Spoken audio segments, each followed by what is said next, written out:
পিঠে তৈরি করছি। এখন দুবাইতে 8:30 মতো বাজছে। এই যে আমি গুড়ের মালপোয়া পিঠে বানাচ্ছি। চিনি দিয়ে করি বেশিরভাগ, কিন্তু এখন যেহেতু শীতকাল তো গুড়ের পিঠে খেতে ভালোই লাগে। তো দেখো দারুণ সফট, দারুণ সুন্দর পিঠেগুলো। আমি এমনিতে পিঠে খারাপ একটা বানাই না, খুব একটা ভালোই তৈরি করি। এমনিতে অনেকদিন বানানো হয় না পিঠে, তো ভাবলাম আজকে একটু বানাই। এমনি প্রতি বছরই এই পিঠেটা আমাদের অনেকবার তৈরি করা হয়। আর পাটিসাপটাটা করি, আর কখনো কখনো দুধ পুলিটা আমি এখানে বানাই, যেগুলো বেশি ভালোবাসে খেতে। আদি এই মালপোয়াটা যদি বানানো থাকে না, কালকে পরশু দিন পর্যন্ত আদি খাবে একটা একটা করে নিয়ে। ওর বাবাও ভালোবাসে খেতে পাটিসাপটাটা আর এই মালপোয়া পিঠেটা খেতে। তো ওরা যেটা ভালোবাসে আমি সেটাই বেশিরভাগ করার চেষ্টা করি।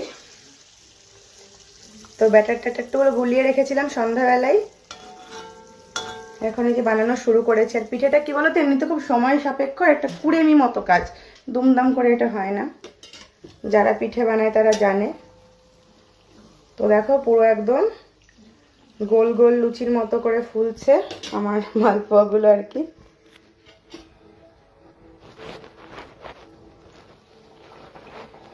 মালপোয়া বানাচ্ছি আর যুদ্ধ করছি, কেন সেটা বলছি।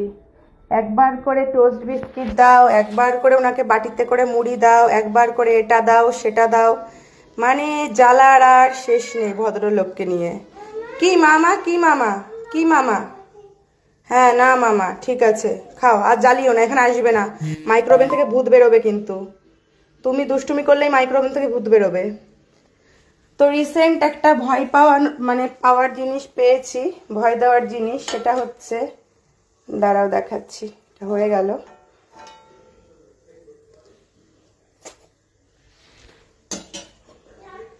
সেটা হচ্ছে, দাঁড়াও দেখাচ্ছি কি ভয় পাওয়ার জিনিস আমি আবিষ্কার করেছি, ভয় দেওয়ার জিনিস। বর্তমানে উনি দুটো জিনিসকে খুব ভয় পাচ্ছে।